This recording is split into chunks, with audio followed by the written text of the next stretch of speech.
Hello, and welcome to Not Just Books, the Williamson County Public Library's monthly show about what's happening at the Williamson County Public Library and your world here in Williamson County, Tennessee. I'm Dolores Greenwald, and I'm the director of the library. And today we have some very special guests with us. We have Vera, who is part of the Poets from the Neighborhoods show, which is on WCTV, and she's also part of a poetry critique group, which meets at the library. So she's going to be talking about local poet interest, and also in celebration of next month being African American History Month, we have with us Tina Jones and Paulette Johnson, who will be talking about the annual fundraiser for the African American Historical Society, the Black Tie Affair, which very difficult to get tickets. It's a very popular event. And also we have Alma McLemore with us to talk about the Macklemore House and other aspects of the African American Historical Society. So please sit back and enjoy the show.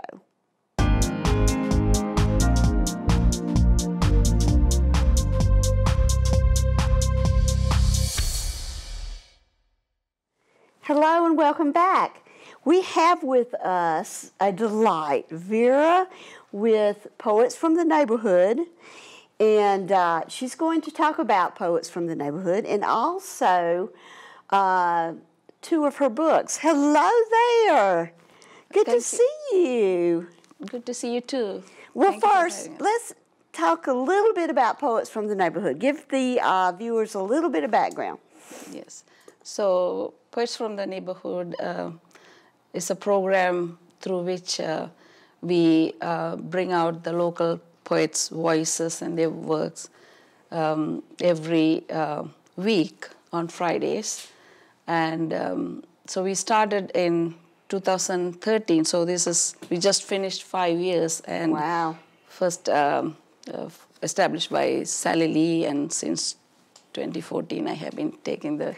So it's a focus on local Williamson County poets that want to connect with other poets and be inspired and get ideas about their poetry. Yeah, and also the community. We want any aspiring poets, kids that watch the program to be inspired and write. So that's why we send a call out for poetry and collect poetry from.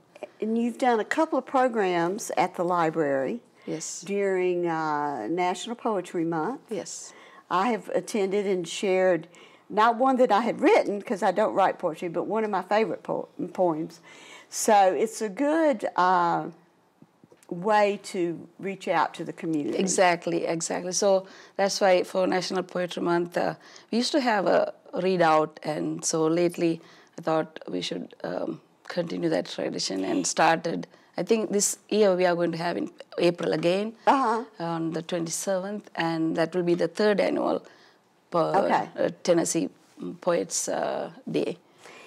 And you meet at the library. Yes. Now, you meet once a month, is that right? Yeah, we have a poetry critique group that we started. Yes. And so every second Saturday, 10:30 to 12:30, we have a critique group, which is very friendly. Anybody can come, and we have pretty good poets who are experienced and very friendly and motivate you and give comments that are. And this is not anything that you have to pre-register for. No. You can just come in and... Exactly. We just want everybody to feel comfortable and encourage anybody who are interested writing poetry, because unless you have others tell you about your poetry, you don't know. Yeah. I used to write, but until I came to these groups and involved, then only I understood that, it's worth something. Well, you've got two books here with you. One is called The Joy of Being, yes, which is Now, was your first book? Yes, it was published in 2013. And Poetry for the Heart, Mind, and Soul. It's very inspirational. And when I went through my poetry collections that I've written, because my friends were encouraging me to put out the book. And then your other book, which is new, it's called Beyond Loving, Poetry Honoring Every Mother. Exactly, yes. So my mother was the one who instilled a love of poetry from my childhood. And I know for everybody, mother is the first one next to God. Like, we don't know God when we were born. Yeah. Mother is who we see first and impact our life. And we also, which a lot of books include, because book groups, book clubs are so popular, a reader's guide, guides for book groups, and then you talk about some of the themes that are in your poetry. Yes. In Beyond Loving. Yes. Is Miracle and Mercy, Mother Earth, yes. Mother Nature, Monumental, Memories, and Moments. Yes. So why did you select those topics? It was organic. I went through the poems, and so when you say mother, there's our mothers, and then there's mothers who, all mothers, like beyond love, it's more sacrificial, like they sacrifice without complaining. And there are mothers like Mother Teresa, who didn't have a child or married, but she served the people and was called mother. You have a portrait of her that you did in here as well. Once I added that, I felt the book is complete. Yeah. And so Mother Earth is the section that I had my voice about what I feel about how we as human beings need to be more responsible about each other, about Earth and our environment. So I'm very satisfied that I was able to put that in there. Well, if people want to know more about your books and about the poetry critique group, tell us when they are again, on Saturdays? Yes, Poetry Critique Group is at the library, the Williamson County Main Library, at the Williamson Room, every second Saturday from 10:30 to 12:30, and it will, the first of this month, it will be next Saturday. Okay. Yes. Well, and you can always find out more about the library and about groups that we work with by going to our website, wcpltn.org. Thank you so much for coming today. Thank you. Thank you so much, and we'll be right back.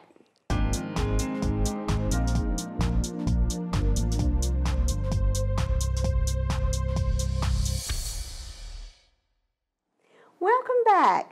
I am so happy to have with me today Alma McLemore from the African American Heritage Society, which sponsors the Macklemore House. I am so surprised, actually, I haven't had her on this program before. Good to see you, Alma. How are you doing? I am doing wonderful, Dolores. Thank you so much. It is a pleasure to be here.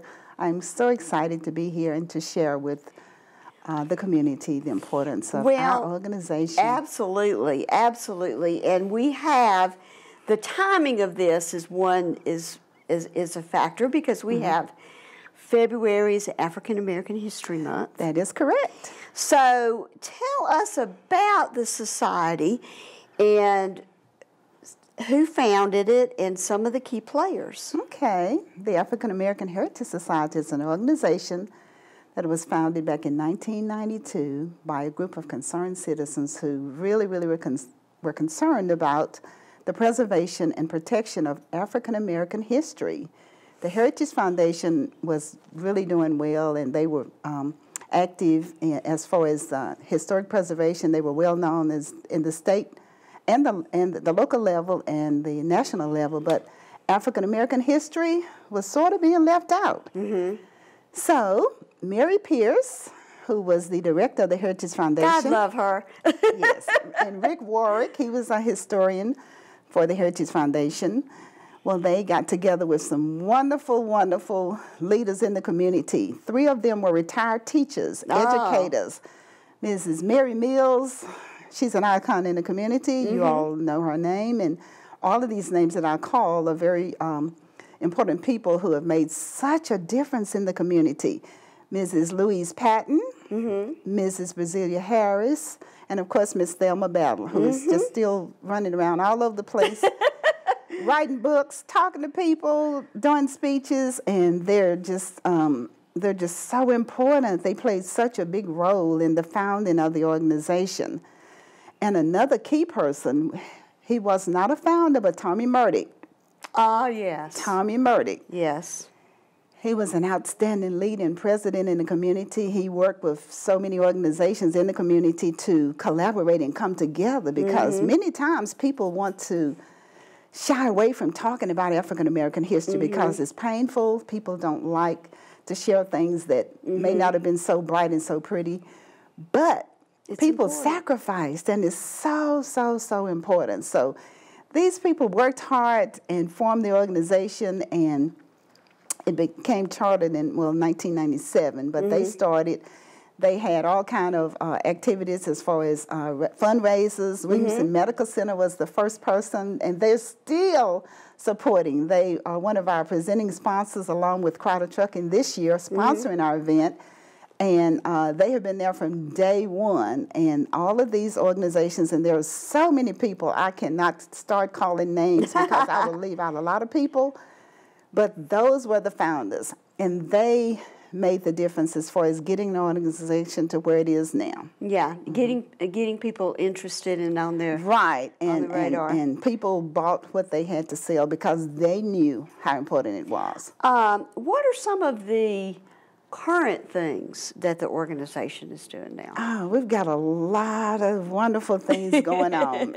Every time, I learn something new every day. We've got some outstanding, outstanding historians that are sharing history, that are doing research, and I will go ahead and call their names, Tina and Paulette. We're going to be talking with them in a few minutes. And Paulette, and they are doing research, and they are in charge of the Pioneer family this year.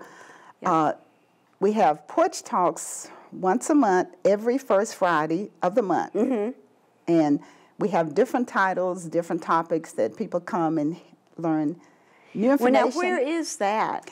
Well, we have them at the Macklemore House. We actually, in the summer, when it's nice and warm, we're on the porch, we're outside, and we're just having a wonderful time. Tell folks where the Macklemore House is. The Macklemore House is located at 446 11th Avenue North in Franklin, right off of Highway 96 West. It is a home that was built by Harvey Macklemore, an ex-slave. He built this home in 1880, and is standing now just waiting for you all to come visit. Absolutely, absolutely. The family lived in the home for 117 years. Now, if people want to donate or get involved with joining, maybe having a membership, how do people do that? Well, they can contact us. We have a website. They can join as a member there. They can, for donations, they can send us a check or donate on our online website. Our P.O. Box is 1053 Franklin, Tennessee 37065. Cool. And I'll repeat that again if I need to, because we really do need donations to sustain our organization.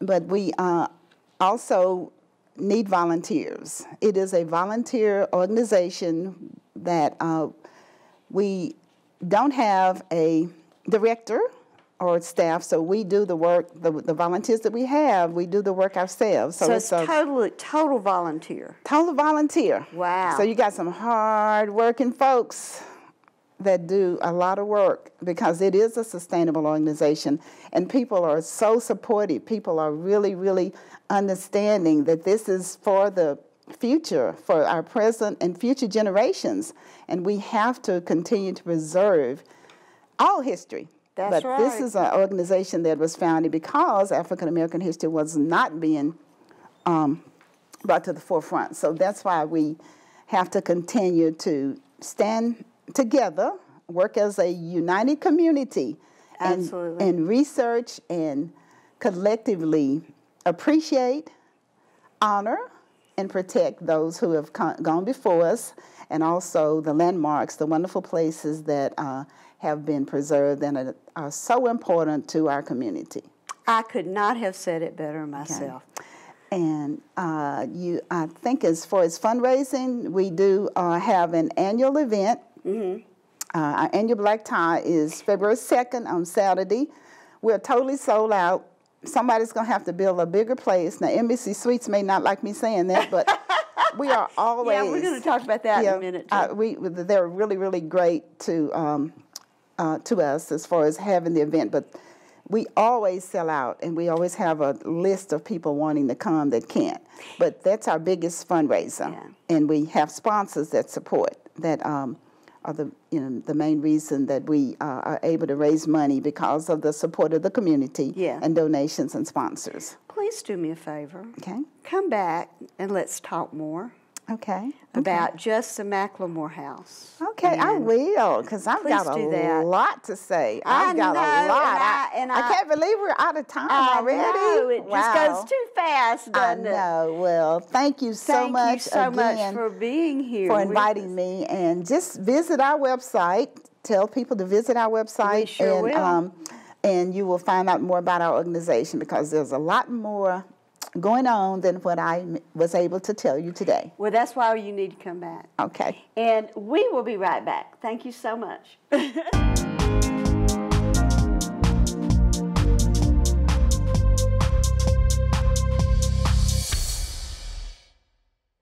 Welcome back. Today we have with us some very special guests to talk about the black tie event and African American history. So I'm going to let Paulette and Tina introduce themselves. First we'll go with Paulette, and we're going to be talking about some very interesting topics for black history. Okay.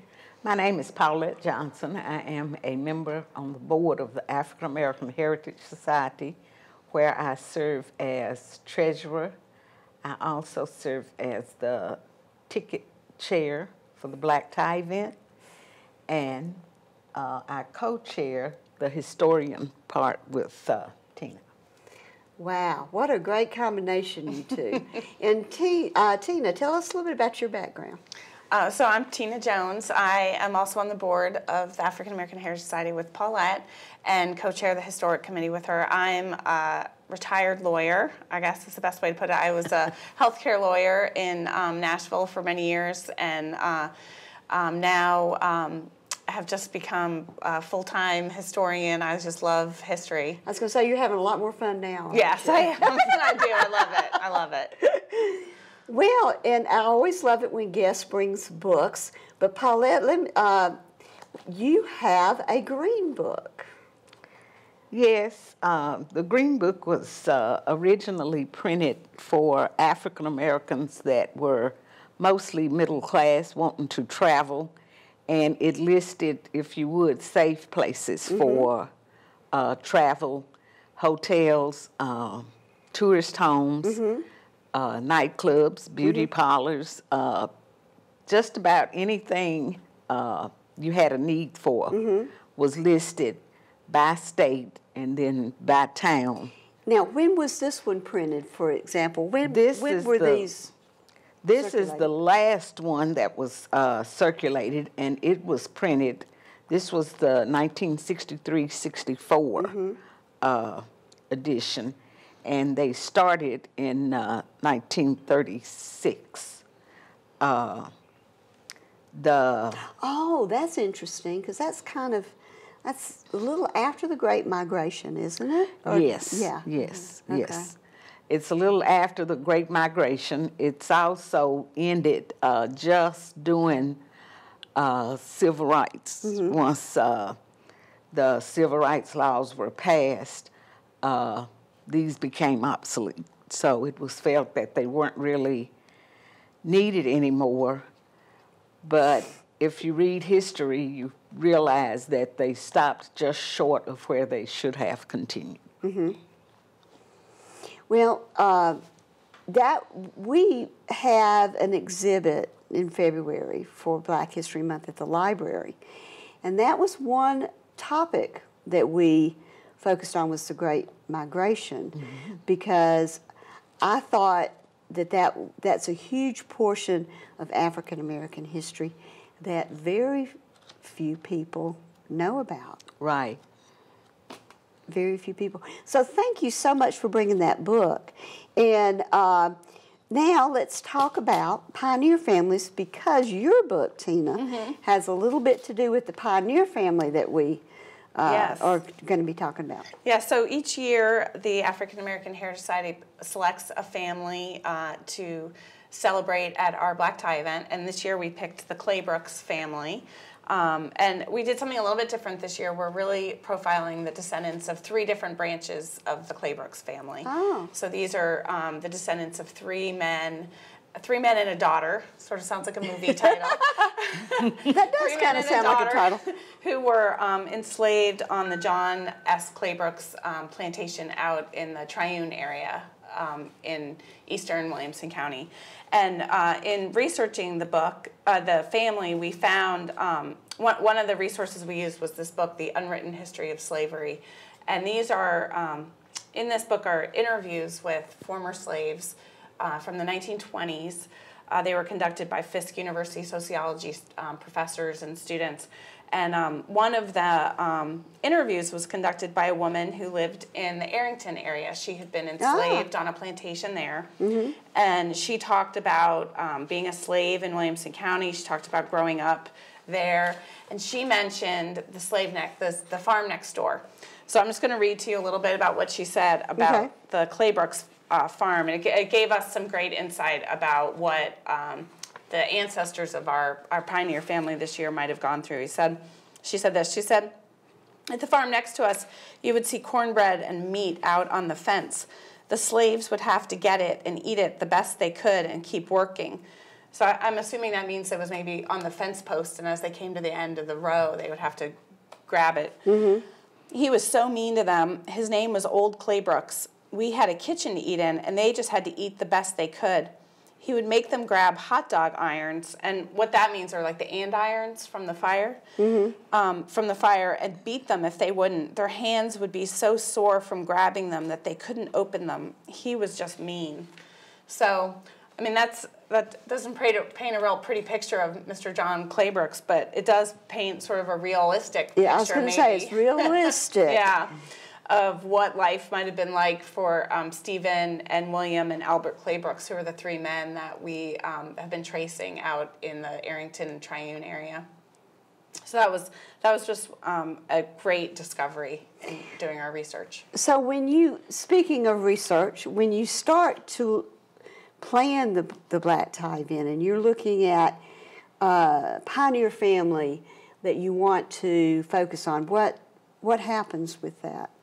Well, what we would love to encourage is for a family that's interested in their genealogy is to approach us and maybe take the lead on doing this research. But we'd love to help and do that research with them. So what we've done in the past is either work collaboratively with families or identify families. And Paulette could probably tell us a little bit about the history of all the different families that we've done over the years. Well, a lot of the families that we've done was from people that were already interested in their family histories and genealogies. So they come to us with a lot of the work done. They may have a few loose ends, and we try to help them tie them up. There's always in each family been a time when they've discovered maybe an ancestor or a first cousin that is still living that they did not know they had. So it's a lot of work. It's fun work, but it's also, I find it exciting, especially like the insert that Tina just read. For a long time, we didn't discuss slavery or pre our post. And as we have become, I think, more diverse and more comfortable with the diversities, we're able to discuss it not only on the from the aspect of the slaves, but also from the aspect of the slave masters. So it has become a widely discussed topic. There's been many books in the past written, and then just in the last few years, there have been some really good new books to come out. So. Like I used to think back when I was in graduate school that nothing else could be written on the Civil War. That was it. And it's like amazing that that there's still, as much as that period has been researched, there's still more to know. It's wonderful. We've just, I feel like, just scratched the surface here in Williamson County with African American history. As much has been researched, there's still so much more to find. And one of the great untapped resources has been pension records for the African American men who went off to serve during the Civil War. We're just starting to identify all of them. When we started looking into them, there had only been 3 black Williamson County men who had been identified as having served in the Army, and we're up to about 300 so far. And one of them was Albert Claybrooks, who's one of the 3 men that is one of the ancestors of this year's pioneer family. And one of the great pieces of evidence that we found for his story was that he applied for a pension. He wasn't. He's a great case because he was really a laborer for the United States Cavalry. He served under James Brownlow, who ran a cavalry unit. They were encamped out in the Triune area. But he gave a very detailed statement about how he joined and what he did. He talked about how he lost a finger. Oh, my gosh. But those records are really going to be a wonderful treasure trove. Great. Okay, very quickly, tell us about the Black Tie event and how people can find out more. They can find out firsthand by attendance, but as I said, we are right now completely sold out of tickets. Please get your tickets early. I learned that next lesson. year. I've learned that lesson. We did have a few tickets online this year, and there was some people that took advantage of that. You were one. Marcia, who is heading up the genealogy room at the library, also got tickets. They do charge a small fee, but if you're unable to get a hold of myself, which I am like I said, the host chair, or Alma McLemore, who is the president, and she serves also as the all-around ticket handler, seater. She wears many hats, and our hats go off to her for her ability to wear those hats. Well, I'm telling you, time has run out, and I have so much more I would love to talk about. So as I told Alma earlier, you two have got to come back. We would love to. Thank you very much. We'll be right back. Thank you for having us. As an astronomer, I love the stars. As a resident of planet Earth, I dig healthy soil. Find out why you should too. Visit nrcs.usda.gov and unlock the secrets in the soil. Thank you for joining us today. And we had a very good program with guests today, Tina Jones and Paulette Johnson, who were able to focus on African American history in Williamson County and the important work that the African American Historical Society is doing. Also, they have an annual fundraiser event that is very popular here in Williamson County, and called the Black Tie.